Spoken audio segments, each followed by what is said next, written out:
We'll get started in just a minute.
Good morning.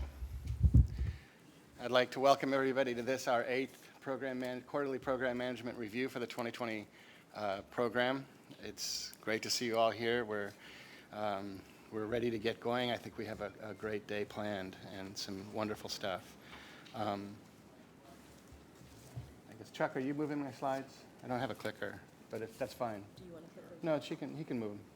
You followed me enough in the past to do this, so. We always begin with just a few housekeeping things. Restrooms are right around the corner and down the hall. There are emergency exits to the left and to the right. Just follow them. If we have to vacate the building, there will be an announcement to that effect if there is. I want to remind everyone that the meeting is being broadcast internally via our ETV as well as externally now via a publicly available broadcast. We have lights and cameras to that effect. I think it's pretty exciting. Please consider or keep in mind that all microphones are live at all times, so be aware of that if you have sidebar conversations. For questions, please remember to speak directly into the microphones for the benefit of all the participants, including those watching us from afar. We'll be breaking for lunch at approximately 11:45. We keep these times flexible so that we don't have to undermine any discussions that are happening in any of the sessions, so that can shift. So it may be shortened or lengthened depending on how things go.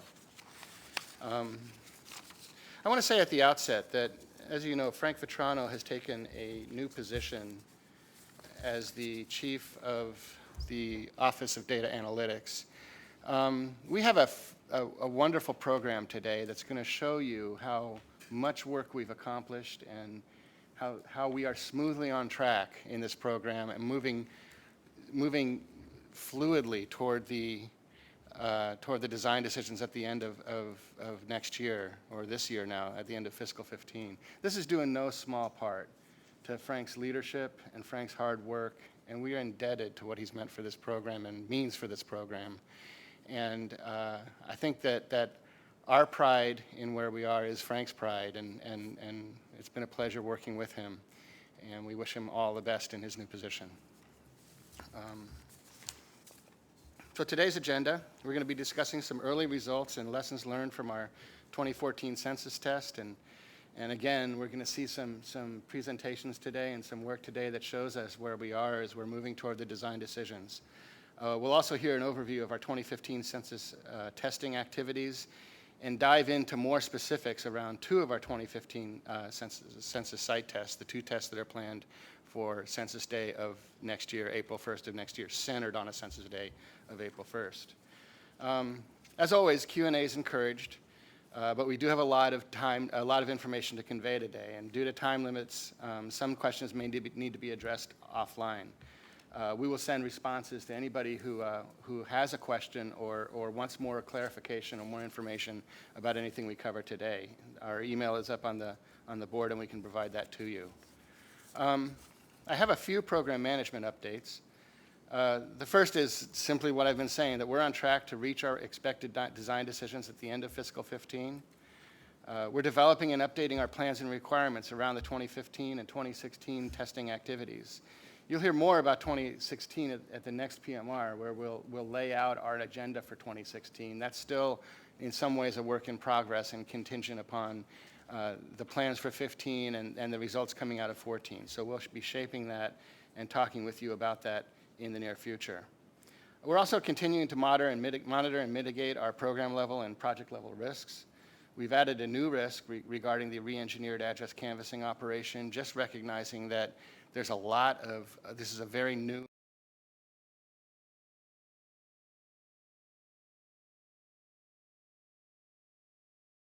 different, is no less focused on a healthy address list and the most accurate and complete address list that we can possibly attain.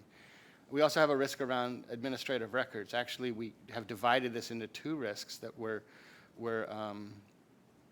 closed and reoriented around the internal questions and risks associated with the records that we're using and the completeness of the records and the ability of those records to provide the kind of data that we need for the census, and an external focus about just understanding where the public is as we work with our advisory committees, with other stakeholders to understand, to help everyone understand what it means for us to be using data already provided to the government and other sources of data to enhance census operations, control costs, and maintain high quality. We also moved the 2020 census program earlier in the census enterprise and data collection and processing initiative, systems implementation. That schedule is now, we move into baseline 2 of the CEDCAP system for the 2020 program so that we can ensure that the requirements for the 2020 program are fully understood with respect to CEDCAP, and that CEDCAP is on track. All of the suite of CEDCAP systems are on track for the 2020 census. Continuing the program management update, we're currently operating under a 72-day continuing resolution, as all of you know. I want to stress that we have ensured that the activities necessary to make the design decisions by September are on track under the CR. I know that a year ago we had to put some teams into hiatus. We had to delay some testing activities because of the budgetary situation we were in then.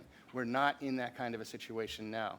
There are some risks associated with some of the work related to CEDCAP development that has to get pushed back a little bit because of the CR, but the 2020 program is on track. The tests are on track.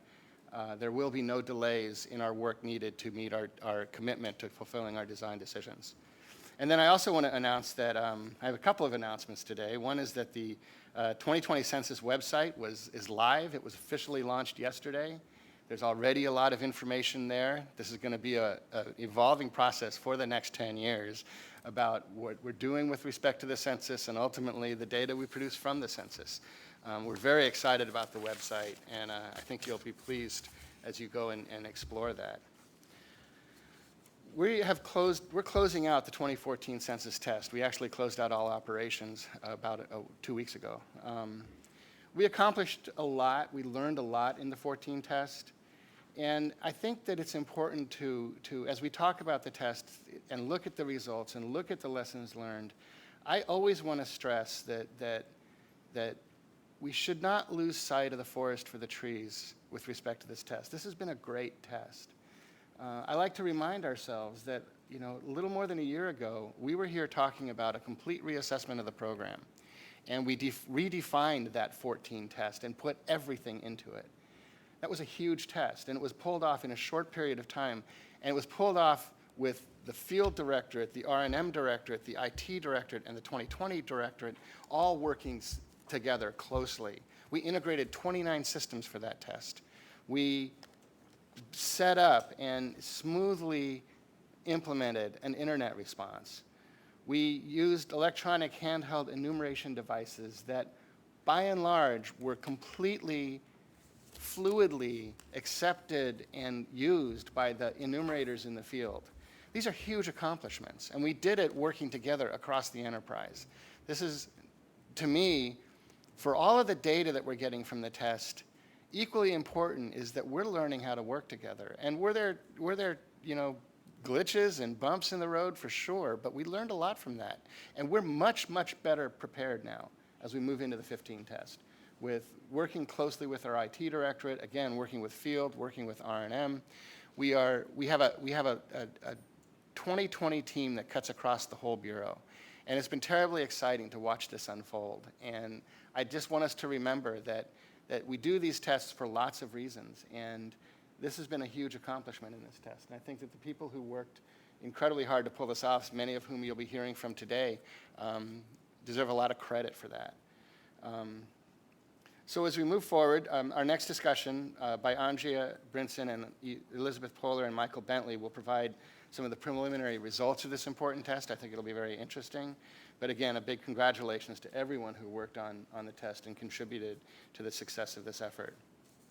I also have some breaking news, additional breaking news in addition to the website. I think it's up now. We are announcing today our sites for the 2015 census tests. We have a test in Maricopa County, Arizona, that is oriented around, you'll be hearing more about this, around the redesigned NRFU operation, the new concept of operations about management of NRFU, and the piloting of the new operations control system and the continued development of automation within the NRFU operation, as well as new contact strategies and the continued analysis of administrative records. We also have a test in Savannah, Georgia, that includes the entire Savannah media market, which encompasses counties in Savannah as well as in southern South Carolina. That's a test that's going to be focusing on optimizing self-response, our ability to leverage the internet. It will build, as the Maricopa test, it will build on what we learned in 2014. But we're also going to be looking more closely at non-ID processing, at processing responses from people who don't have a census ID that we provide to them.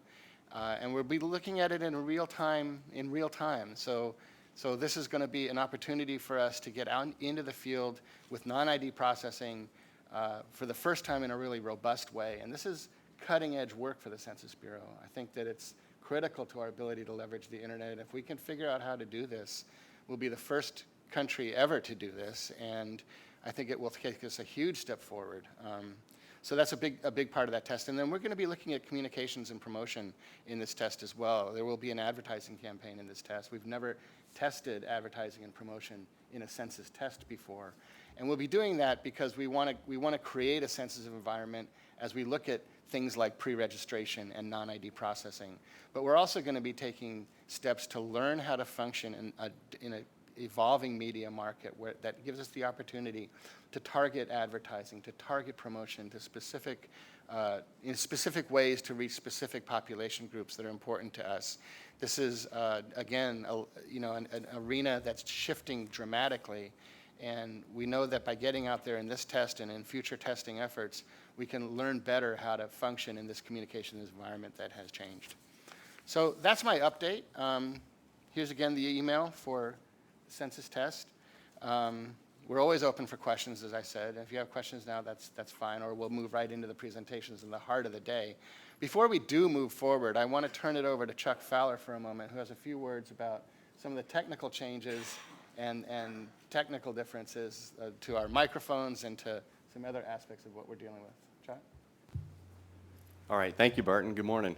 A few folks that have been here in the past, you'll notice that there's some more equipment in the room.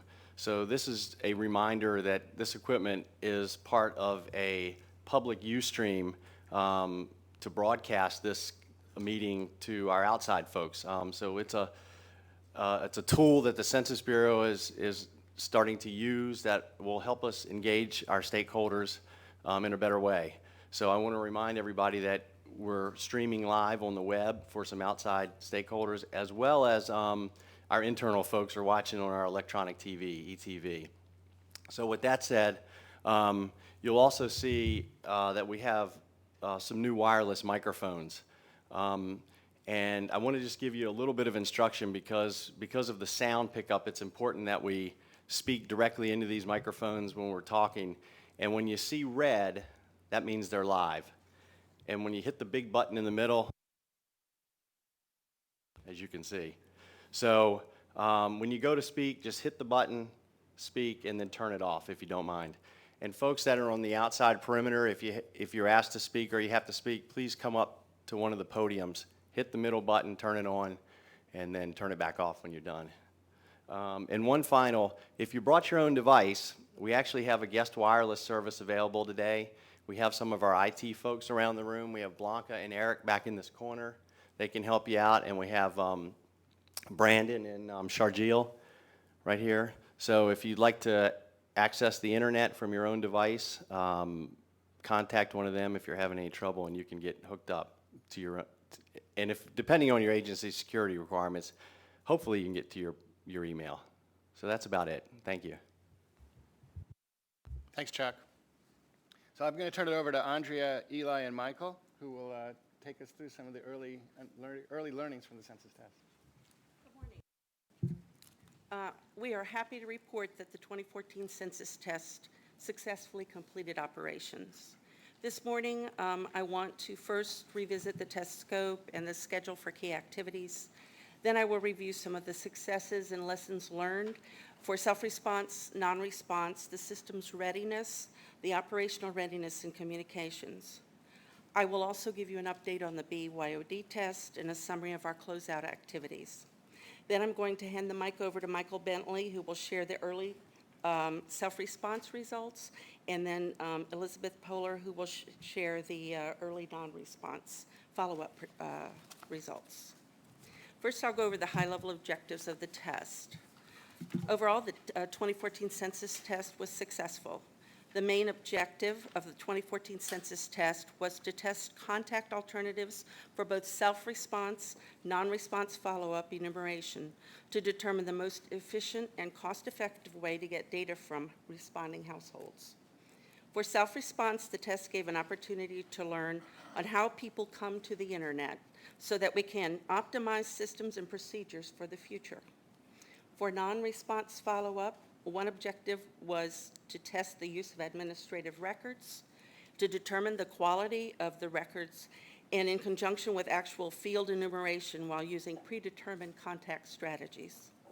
Another objective of the test was the enumeration instrument prototype in the field to determine its impact on completing field enumeration and for use in the field, and to determine what are the application and operational issues that need to be addressed in future testing. Using the enumeration instrument prototype allowed testing of adaptive design approaches to set priority to cases, to either use telephone or personal visits in specified order, and to train enumerators. Time and motion studies were conducted to determine enumerator challenges in using the enumeration device and to recommend changes to training. All activities were deployed on schedule. We opened the LCO April 17th. Census Day was July 1st. The self-response approaches were conducted June 5th through July 21st, and the non-response follow-up field operation was conducted August 14th to September 23rd, completing field work 2 days ahead of schedule. For self-response, overall success included a high self-response rate, and we found that the internet push, postcard reminder, mail questionnaire contact strategy appears to be the optimal thus far. The non-ID interface has functioned well, and there were no issues with the workload. Both email and text provider solutions were successfully deployed. Lessons learned. Email as an initial invitation and reminder contact strategy is not an effective replacement for mail pieces. Short time frame between mailing limits our ability to exclude households who have already responded from subsequent reminders. Volume of calls and peak call hours to the telephone questionnaire assistance was much higher than we projected. The non-response follow-up overall success. For the enumeration, we successfully implemented an in-house build of an enumeration device. The Census Operations Mobile Platform for Adaptive Services and Solutions, otherwise known as Compass, was that device. There were no production issues related to the integration between the non-response follow-up systems. We attribute the success to the 2 integrated systems tests and 2 integrated user acceptance tests that we held. The local census office was successfully established and implemented the distribution and management of enumeration devices efficiently. Housing units that could be enumerated with administrative records were successfully removed from NARFU workload at the appropriate times. Late self-responses were successfully removed from the NARFU workload on a daily basis. Our lessons learned. We were unable to recruit sufficient numbers of qualified applicants from within the original test site LCO boundary. Field Division expanded the hiring area for the test to include all of DC, all of Montgomery County, and Prince George's County, which then provided us with ample candidates. Procedures to enumerate gated communities and secured access buildings should be further refined and enhanced. We need to strengthen training and procedures on contact strategies, including timing of when an enumerator should look to collect information from a proxy. We need to better understand what information is flowing from various systems into the unified tracking system to ensure that cost and progress reporting is accurate. Our reporting was adequate, but we want to refine it and make it better for high-level management reports in the 2015 test and beyond. Systems readiness. The overall success was that the development of functional diagrams for systems and the associated architecture artifacts or workflows aided system providers in identifying the inputs and outputs to systems and the development of the interface security agreements and control documents. The software development lifecycle gate reviews and the functional diagrams and along with the systems integration team meetings with system developers provided improved communications and collaborations and successful deployment of the systems for the 2014 census test. Our lessons learned for systems readiness: the 2015 test and subsequent tests will use the enterprise software development lifecycle process and continue to build on the 2014 test systems readiness. This will help to ensure that the systems readiness is in place so that systems will be ready for production. Operational readiness, overall success. The operational readiness team was successful in coordinating readiness across the enterprise for the areas that participated in the development and the execution of the systems, the processes, and the equipment necessary to conduct the 2014 census test. All key activities were deployed on schedule. The 2014 census test team identified and managed risk. One example is that the pre-testing of the onboarding process for temporary field staff, requiring field staff to create and remember several different passwords to be used on the device, was seen as a potential risk. To mitigate this risk, the password process was tested during onboarding testing. It was learned during that test that the password process was cumbersome. As a result, steps were taken to reduce the password burden without compromising security. Another example is initially the research and testing operational control system. Office training was limited to written job aids and would not include face-to-face training. The risk identified that if office staff did not have a clear understanding of the RTOCS functionality, it would result in poor management and assignment of work. To mitigate this risk, face-to-face training was initiated to ensure office staff had a clear understanding of the RTOCS functionality. Our lessons learned. The 2015 test and subsequent tests will continue to build on the 2014 test operational readiness discipline. Improved communications. Cross-directorate collaboration and integration was fully successful. The IT Directorate and the 2014 Census Test stakeholders worked closely to coordinate and communicate risks and issues. It's important to know that the LCO actually made a thank you to the IT Directorate because they did above and beyond what would have been expected, what had been originally planned. We are very pleased with that relationship, and we hope that in subsequent tests that can be maybe improved if possible, and will be ongoing. The language program was not part of the initial test. Our local partners recommended that we incorporate languages. This was a late scope change, but we provided fact sheets to the enumerators in 5 languages, including Spanish, French, Vietnamese, Amharic, Chinese, and Korean. For Bring Your Own Device. The purpose of the Bring Your Own Device test was to demonstrate the ability to conduct non-response follow-up activities using commercially available equipment and services that were not government furnished. Prior to the BYOD test, we conducted a survey using trained field staff, enumerators, crew leader assistants, crew leaders, and field office supervisors who participated in the 2016 test. 56.7% participated in a BYOD survey. Most who responded to the survey owned a smartphone, and about half own a tablet for their personal use. 7 employees participated in the actual BYOD test. The participants had to have an iPhone 4 or greater and iOS 6 or greater. The employees participants were provided and read the BYOD acceptable use policy. We provided them with instructions to install Compass, AnyConnect, MOS 360 applications, and had them conduct 5 test cases. I want to note here that sensitive data were not collected and all testing was performed at Census headquarters. The IT staff then removed applications from the participants' devices. The results were that some minor issues were discovered with instructions for the installation of MOS 360 software due to the release of iOS 8. A focus group recorded the employees' perceptions of the BYOD acceptable policy. The participants provided feedback on how to improve the acceptable use policy for the 2015 non-response follow-up test. What we were looking for and what we found was that the majority of the participants would be willing to use their own devices to perform field work. There were, of course, a couple that stated they would prefer to use government-furnished equipment. Our closeout activities.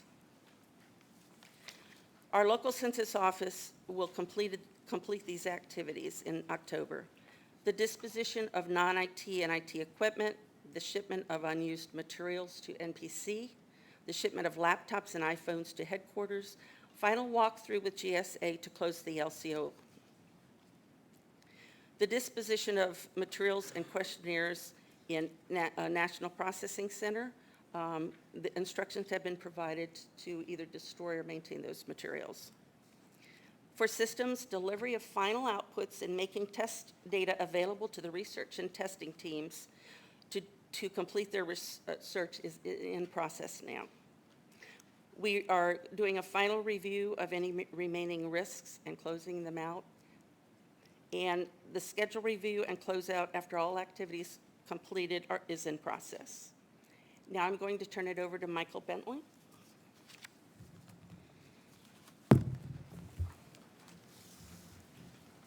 Thank you. Good morning. Today I'm going to present some preliminary results on response rates for optimizing self-response in the 2014 test. Before doing that, I just want to briefly summarize what we tested. The first objective of the research was to test the implementation of a Notify Me census. This is where we sent a sample of addresses a postcard, inviting them to sign up to be notified by either email or text message when it is time to respond to the survey. If they did not sign up, that address just received the standard mail-based approach. In an actual census, the idea is that this would be part of the initial advertising and promotional blitz, where eager respondents could engage with us and we could reduce paper mailings. The second objective was to test the use of non-ID responses. Here, we did not provide the sample panel with a user ID to enter the internet site.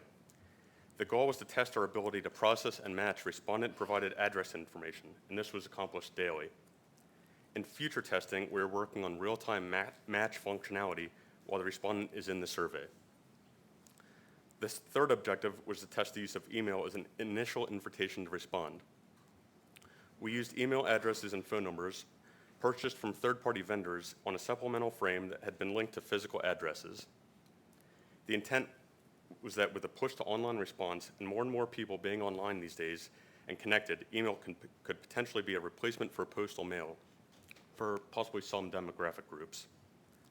Finally, we also tested a couple tweaks to our standard internet push design. This slide just provides a high-level summary of this design for each of the contact strategy panels. The general approach with each panel was to send the initial survey invites on June 23rd, followed by 2 reminders about a week apart, and then a paper form in mid-July. Beginning with the second reminders, Contact 3, materials were only sent to non-responding housing units. I should also note that the sample size for each of these 8 panels was 10,000 housing units, or 80,000 total.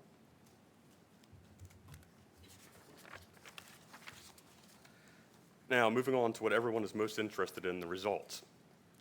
With the Notify Me postcard panel, we had about 3% participation from the sample of 10,000. The vast majority of those, about 92%, selected email as their preferred contact mode. The other participants chose text messages. Of those that did sign up, 93.4% ultimately came back and responded to the census test. And most all of those were indeed internet respondents. So this was a fairly successful result for those who chose to sign up for an email or a text. We know, though, that the additional burden of having to do something twice, first to opt in to be notified, and then to come back and respond, may possibly have inhibited the response rate somewhat.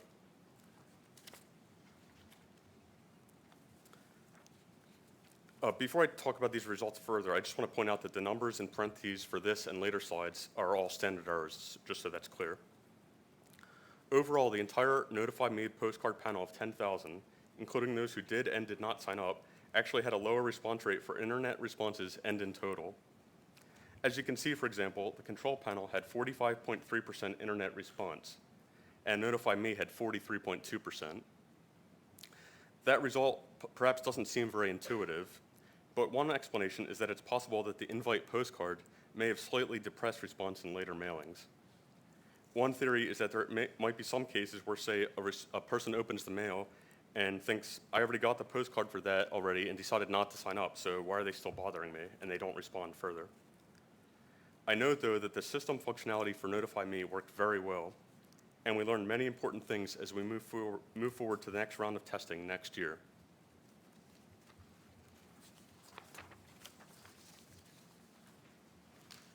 The next comparison we looked at in this test was an internet push approach where the user ID provided compared to not providing a unique ID. We found lower internet and total response rates for the non-ID panel compared to the control sample that received an ID.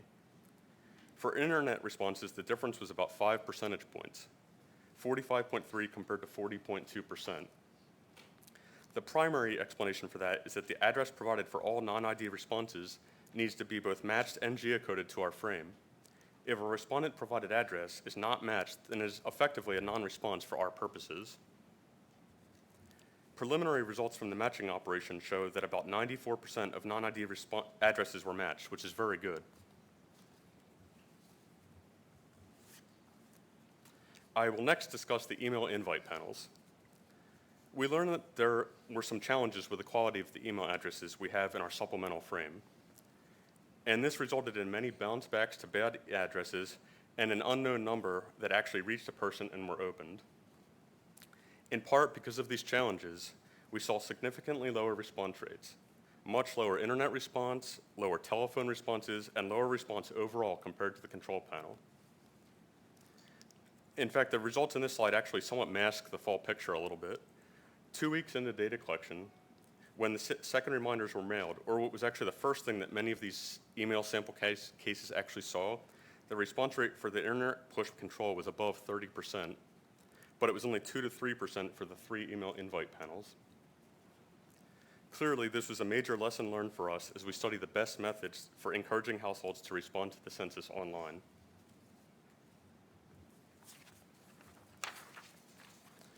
The takeaway result is similar for the email reminder panel.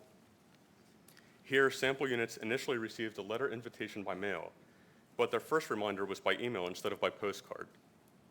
Again, we saw lower internet response and overall response rates with the email reminder panel.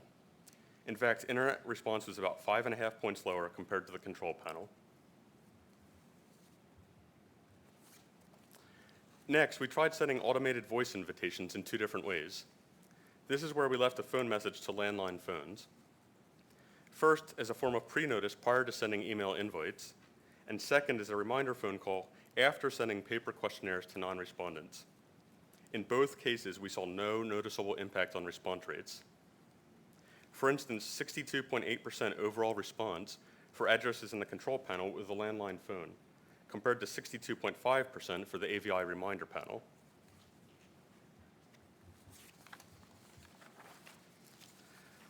So next, I just want to summarize the main preliminary conclusions that we learned. With Notify Me, we saw relatively low participation of about 3%. The burden of having to take two actions, first to register with your notification preference and then to come back and respond, may be depressing response a little bit. But functionality worked very well though, and we plan to test this again in another site test next year, which we just learned about in the Savannah marketing area, in the presence of promotion and advertising to encourage participation. This could have strong value in reducing our paper footprint in the 2020 census. Next, with a non-ID internet push panel in which we purposely did not provide a user ID, we found lower overall and internet response rates compared to the control panel which we provided an ID. This was primarily due to the address match rates that were not 100%. There could also be other factors, such as people not comfortable responding without a unique ID. However, we believe that a non-ID response option could have great value in the presence of a census promotional campaign, which we will study as part of that site test in 2015, and you're going to hear a lot more about that this afternoon. We also learned that email invitations or reminders are not currently an effective replacement for postal mail. In the future, we may consider not replacing, but perhaps supplementing paper reminders with email reminders delivered at about the same time. Regarding automated voice invitations, as either a pre-notice or as a reminder, we found no significant impact on response.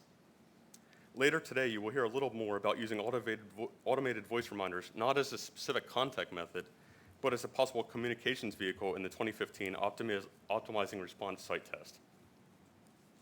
In conclusion, it appears that a standard mail internet push invitation approach is the contact method that is currently performing the highest, which is consistent with other surveys we conduct, as well as other academic survey research. And we will test tweaks to this as a baseline moving forward. Next, Eli will provide some really interesting early results on the non-response follow-up operation. Yes.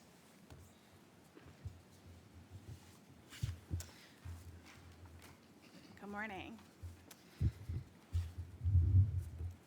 So first I want to just talk about the self-response in the non-response follow-up areas.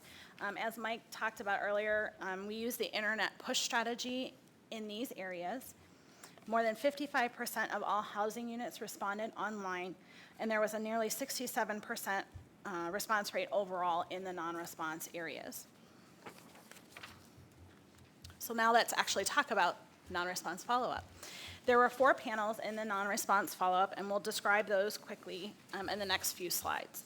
A control panel, a reduced contact strategies without the use of administrative records, a reduced contact strategy with the use of administrative records, and an adaptive design panel with the use of administrative records. So first, the control panel.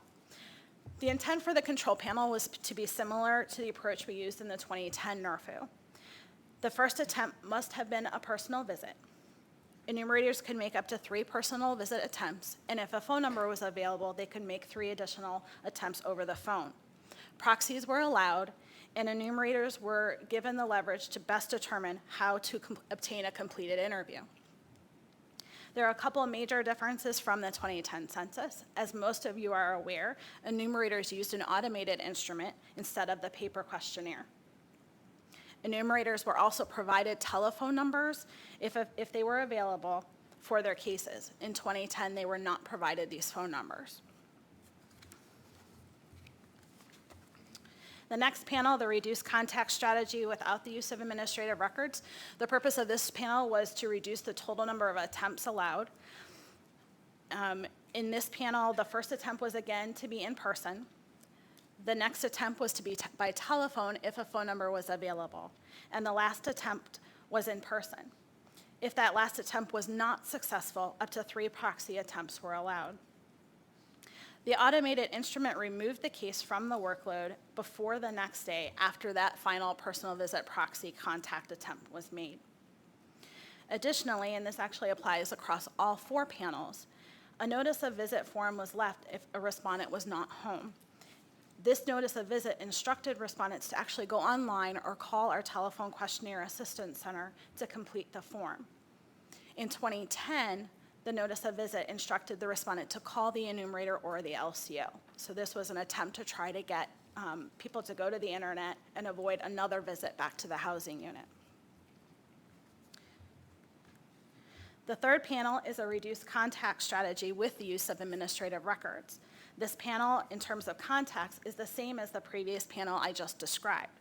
But in this panel, using administrative records, we identified occupied and unoccupied cases and removed those cases prior to starting the NRFU field operation.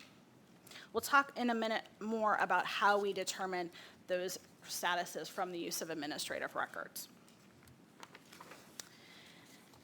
The final panel, an adaptive design panel with the use of administrative records. In this case, we use administrative records to only identify unoccupied cases and remove them from the NRFU workload prior to starting. Then, the first contact attempt was made by CADI or telephone from a centralized call center if we had phone numbers. If we were not able to complete the case by phone, or if we did not have a phone number, the case went to the field for a personal visit. For those cases that went to the field, priority cases were established. 7 high-priority cases were assigned per day to each enumerator. These were the cases that they were to attempt that day. That priority was established either based on geography or relative importance. For example, if an appointment was made for that day, that case would be given a priority. In terms of the number of contacts allowed for this panel, if we had administrative records and we thought the unit was occupied, we allowed 1 personal visit attempt to that unit. No proxies were allowed.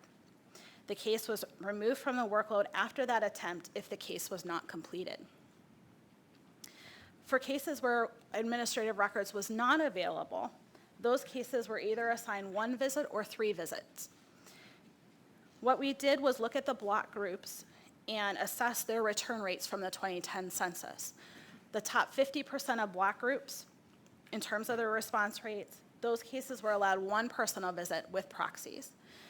The block groups with the lowest return rates were allowed 3 personal visits with proxies. So let's talk about how we actually use administrative records to identify these cases. So for the 2014 test, we used 4 different sources of administrative records. We used the United States Postal Service's undeliverable as address file. That file was received, and all the dates here in parentheses are the dates those files were received from. The UAA file was received from June 23rd to July 7th. We also used the 2012 and 2013 Center for Medicare and Medicaid Statistics Medicare database, tax year 2013 Internal Revenue Service individual tax returns, and the Social Security Administration Numident file.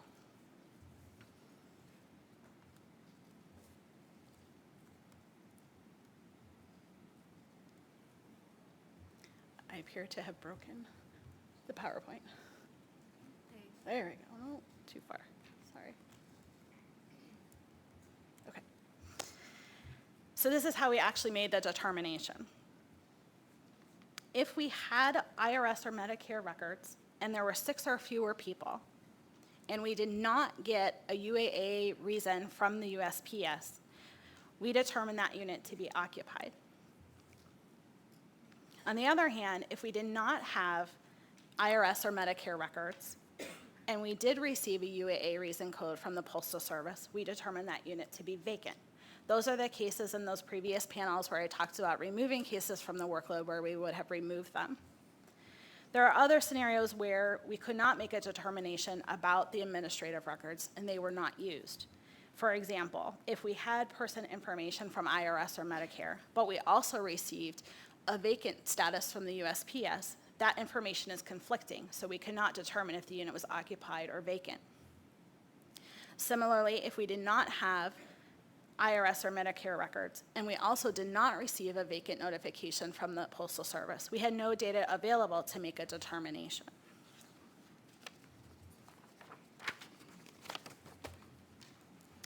Okay, so let's talk about what we actually found out from the test. As of July 29th, 46,247 housing units had not responded to the 2014 census test and were eligible for non-response follow-up. You can see the workloads for each of the panels, and roughly it's about 40% of the mail-out.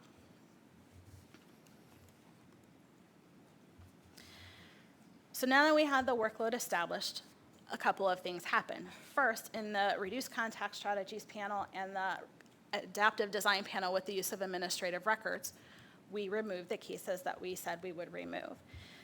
So we removed approximately 5,000 cases from the reduced contact strategy because we were using both occupied and vacant units. And in the adaptive design panel, we removed 507 cases prior to starting field work.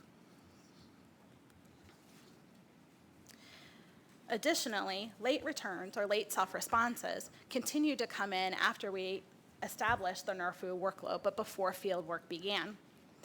So prior to August 14th, we continued to receive returns and removed, in most panels, about 20% of the workload.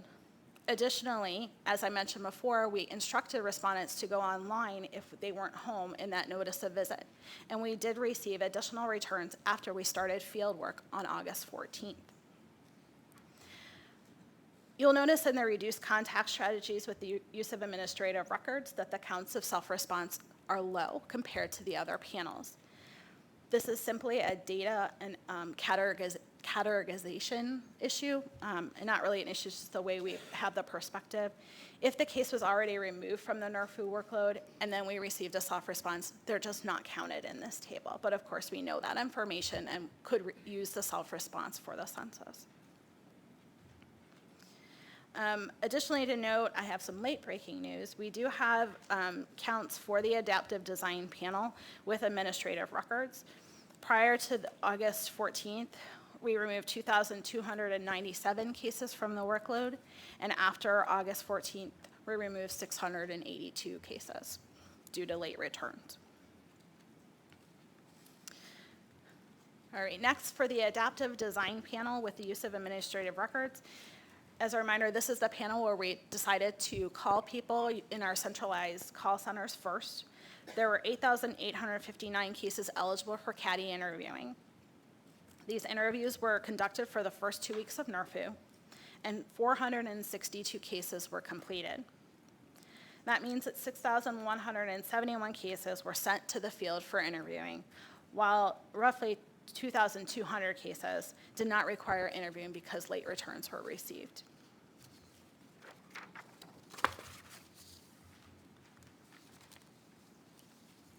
In terms of our field interviewing, you'll see the results on the screen and in the slides.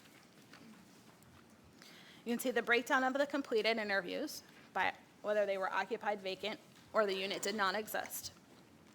Additionally, in the adaptive design panel, we removed cases if we had administrative records after that first visit if it was not completed.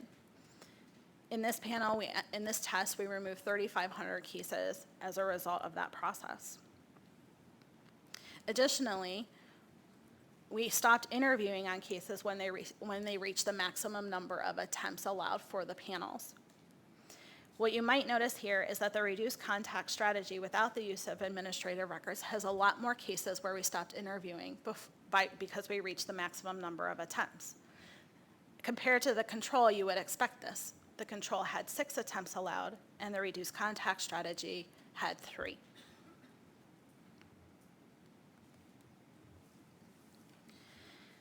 Another element of our analysis is to look at how well the interviewers complied with our instructions, especially on the major elements of design. Of course, the results that we're seeing is dependent on what the enumerators themselves are reporting their activities in the field. But in general, we believe that most interviewers left a notice of visit as expected and followed our proxy rules.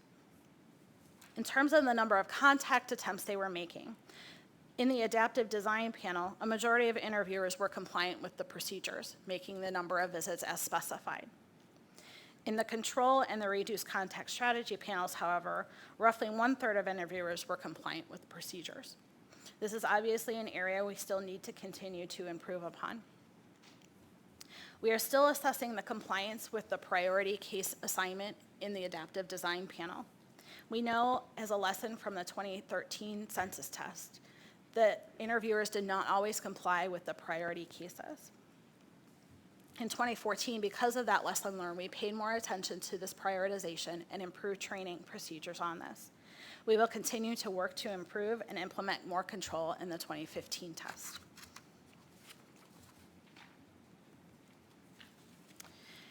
In terms of the Compass instrument and procedures, in general, the Compass instrument worked well, as Burton and Andrea have reported this morning. There are a couple of things we'd like to improve upon. For vacant units, if a unit was suspected by an interviewer of being vacant, say on their first visit, the instrument does not have a path to allow the interviewer to immediately identify a proxy to confirm the vacant unit and complete attempts. So since we want to minimize those visits to the housing unit, we're going to try to build a path in the instrument to direct interviewers to get those proxies, get the vacant units and the proxy status confirmed as soon as possible. Gated communities and locked buildings continue to be an issue for us, and we identified this in the 2014 test. Interviewers were dispositioning cases, and many were closed before contact with the specific unit could be made because a building was locked. We will continue to work on this, work on procedures, and potentially build some more instructions into the automated instrument to address these issues. Somewhat related to the gated and communities and locked buildings, but also due to other issues, the non-interview rates in this test, especially for the control panel, were higher than expected. Cases were being accepted as non-interviews earlier than in the 2010 census. We plan to evaluate and implement procedures and Compass changes to help reduce the non-interview rate.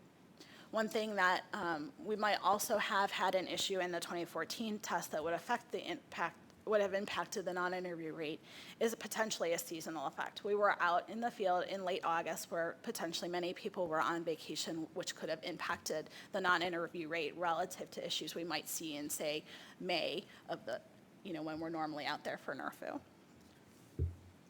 There are a couple other special situations we'd like to address in 2015. We would like to collect a household pop count and unit status when a respondent is unwilling to do an interview or doesn't know the details. For example, a proxy might know that a unit is occupied but not know how many people live there. Or they might know how many people live there but just don't know their names and demographic information. The Compass instrument currently does not allow us to collect that information. We also plan to implement additional data and edits in the instrument. And finally, the adaptive design panel for 2014 did not use information gathered during field operations to determine when to stop contacting units. We are planning to research and test ways to use data collected during the field operations for determining when to stop contacting a unit. You'll probably hear a little bit more about that this afternoon when we talk about the 2015 test.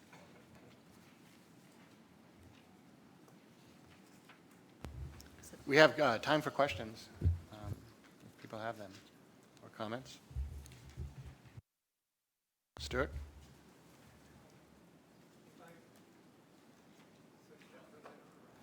Push, if it's red, you can talk. We can hear you if it's red. Okay.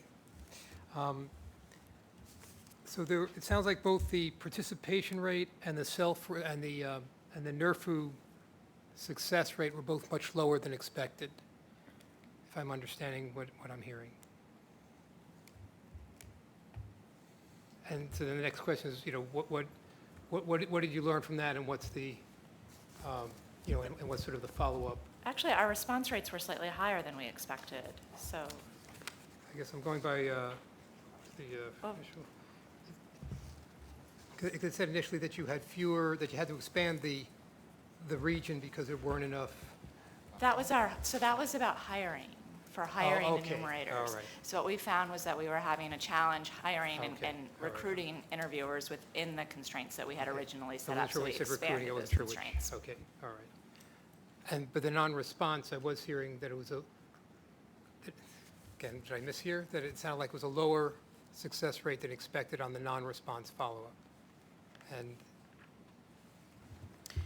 So, I mean, in terms of the non-interview rate being higher, in terms of completing fewer interviews, Yeah. especially for the control panel, you know, Yeah. we would have expected that the control panel be very similar to the 2010 census. So we're investigating for the why, you know, that non-interview rate would have been higher. As I mentioned, it might have been somewhat due to a seasonal effect. We know we had issues in the gated communities. There might be some other things that we need to research. So, and we're working to address that. If there's instrument and procedural things that we can do to address that, we'll do that for the 2015 test. on the internet response, okay, so if I'm hearing right, that sounded lower than expected. No? Okay, then I'm getting this wrong, okay. Yeah, the internet response was actually quite remarkable for a test. Even, I mean, we're in a test site that people have a proclivity to respond to stuff like this, but even so, without a sensitive environment, without advertising, we had a response rate initially of over 55%. When the whole census was done, it was over 60%. That's remarkable in a test. That's very exciting for us. We're really hopeful going forward with that. And demographic-wise, I mean, how does that relate to the demographics of the area that you were doing the test in? Well, that's the point I was making, was that, I mean, this is an area that it has a high proclivity to respond, and we need to look at that. Yeah. We'll be able to tease out the data and break it down by demographics as we analyze the data, and we'll come to some conclusions. We're also going to compare this to the response rate within the site locations in 2010, so that we can draw that comparison to understand just how good this is. But for a test, those kinds of response rates are huge, are just huge. The comment that was made about the proxy, or you didn't say exactly, but essentially when you're going to a proxy to try to fill in the information, I can tell from personal experience, yes, proxies do not know all the information, and if the interviewer presses them to provide all the information, they'll do their best, but you're likely, based on my experience, to get a lot of erroneous data. IT security. Did you do an external test of IT security, or, you know, because I heard about the passwords, but did you do any other testing of the, you know, any kind of penetration testing or anything like that yet? So we conducted some independent penetration testing on the application, the Compass application, and we got very positive results. I'd be happy to discuss with you in a non-public environment the efforts that we go through to secure our infrastructure. Thanks, Stuart. Others? Brian? Yeah, this is really encouraging, and I was going to suggest that it would be nice for a context to know what 2010 response rates were, mail response rates were. But like you say, for a test, that's phenomenal, and the internet response was phenomenal. I was interested in seeing how many late returns you're getting. Quite a few here, and how does that figuring into thinking about scheduling in terms of just allowing more, not sending things out quite so rapidly, allowing more time, and needing perhaps fewer boots on the ground because people will get around to it. Obviously, leaving some of these, you need to disentangle when they're actually getting a phone message and then they say, oh crap, I don't want somebody coming.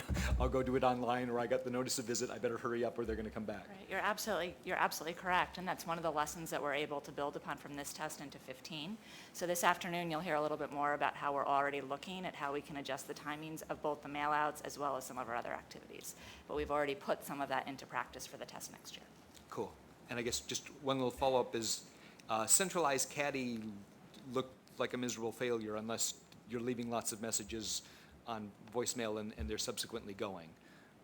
It looks like, you know, a huge work, or I don't know how many phone calls were made, but very few completes.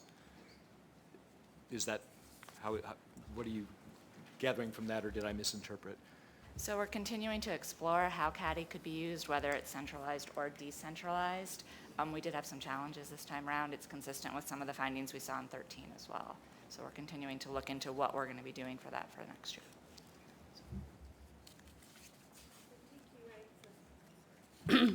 For TQA, the number of calls was 37,041.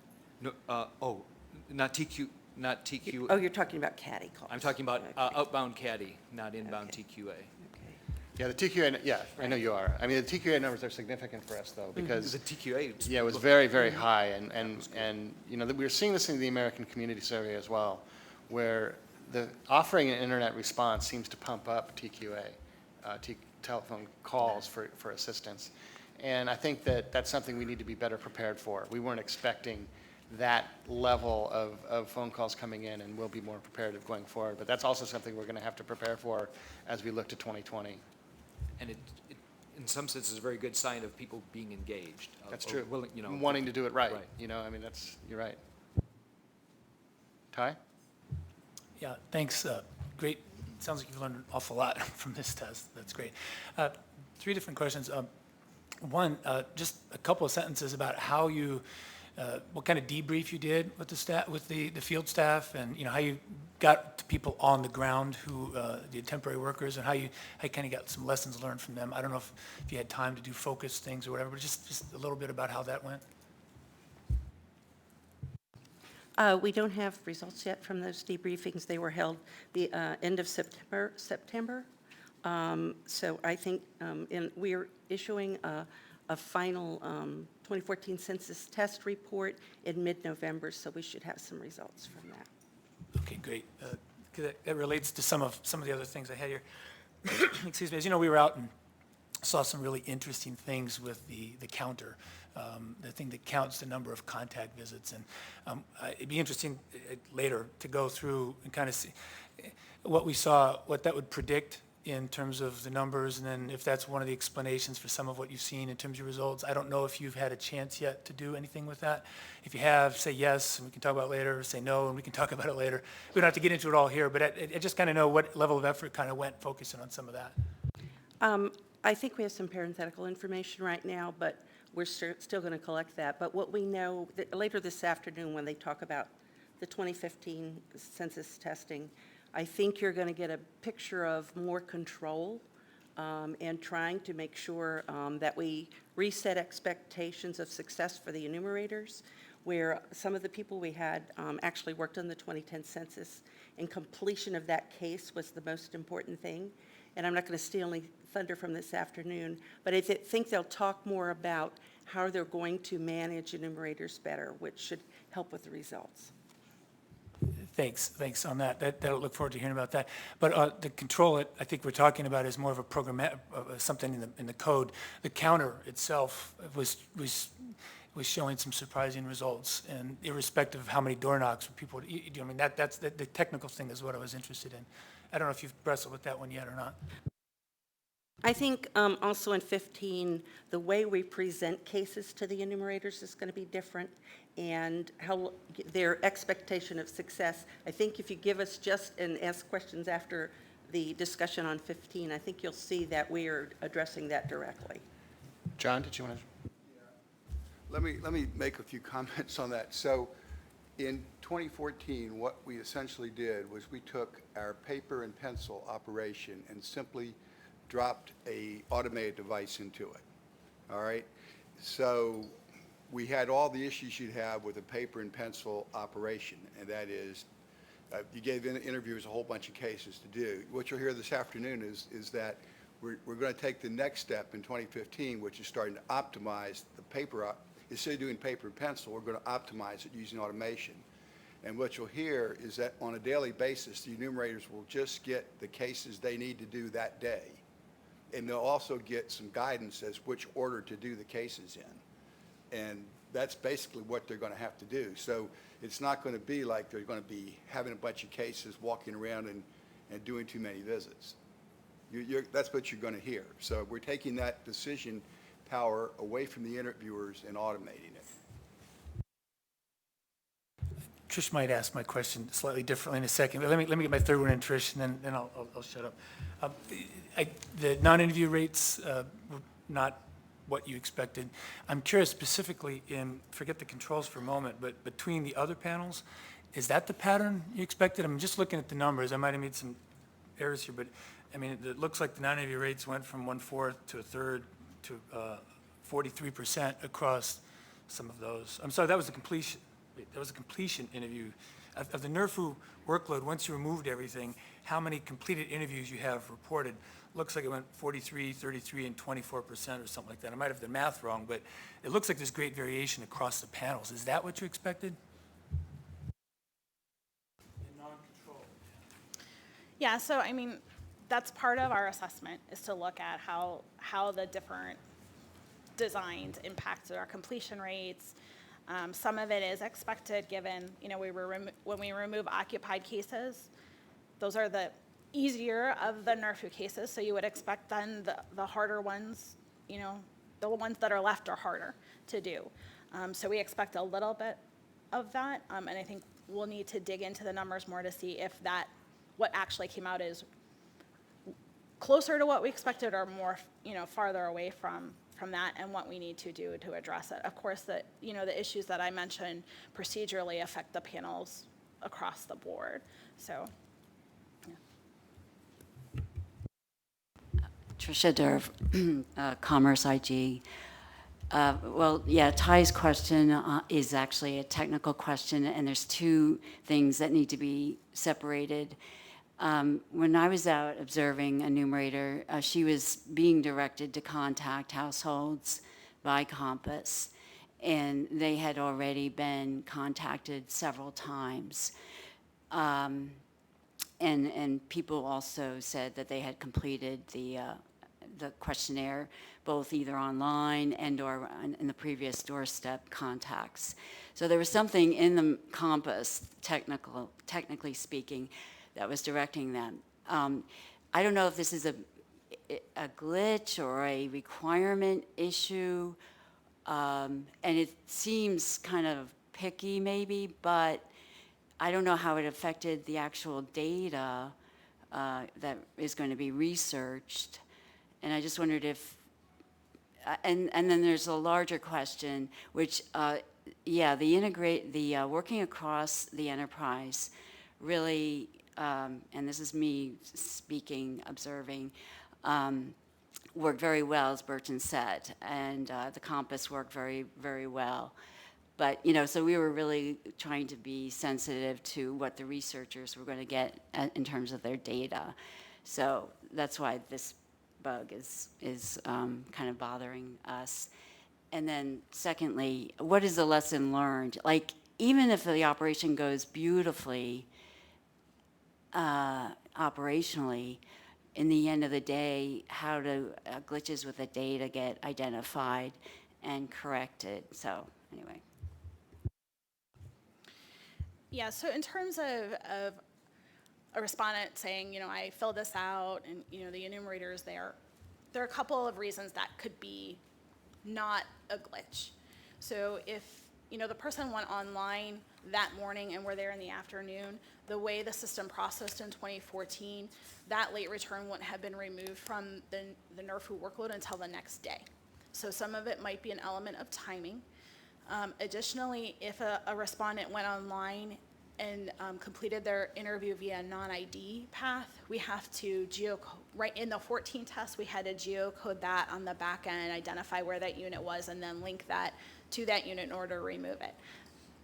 You kind of heard earlier that we talked about for the 2015 test that we're going to build in elements for the 15 test of doing more real-time non-ID coding, so that would address those issues. Certainly we could have had some mistiming between handshakes of the systems that would have delayed removing a case from a workload, so we can, you know, we'll look to address those things. Additionally, in terms of reassignment, you know, just like the enumerators, the crew leaders were learning new systems, and if they reassigned a case, once it, you know, a case was complete and stuff like that, there's also elements of timing in doing that that could have led to an enumerator going back out, even though the case was previously completed by another enumerator. Did not happen often, but we are aware, you know, that there were some timing issues or some more training or different procedures we need to implement for the crew leaders working the control systems. That again would be addressed in a different way in the 2015 test in the way that we're modifying the implementation there. And so when we analyze the results of the NERFU and compare like Ty was mentioning as well, we need to be aware that there are some limitations around that data between self-reporting, we know we had issues with, like I think you were alluding to, Ty, that enumerators were trying to game the system in terms of their contacts. So they would, go in and not get it done and back up, and so they were really doing 2 attempts, and to us on the data, it looks like 1 attempt. There's only so much we can do to, track that, but we know it's a limitation. So we're trying to be as much aware and in tune with the results from the actual field procedures, the debriefings, and take that into account when we assess the data. I just wanted to follow up with one thing. Thanks, Eli. To Ty's question, which I think that both Ty and Trish are trying to get at, and this is the notion of the counter and how the counter was operating. We've gotten that feedback from several people, and when we did talk with people at the LCO, we were aware of that as well. And so we are looking into the technical aspects of that. So I didn't want that to get lost as well. I think we've answered a number of other questions related to that, but maybe hadn't hit that one on target. I also think, and John alluded to this, and you will pick up on this more when we talk more about the 15 test, and as you begin to see some of what we're planning for 15, when we add in the new operational control system that we're building related, our rocket project, on top of the Compass instrument, some of what you're seeing and some of the challenges that we're experiencing and that we saw in the 14 test, we will have new ways to manage that and to prevent that from occurring. So there will be alerts, there will be reports, there will be ways for us to see what's happening that we're beyond our control now, where things were left more in the hands of the enumerator, and we're taking that and putting that into our system.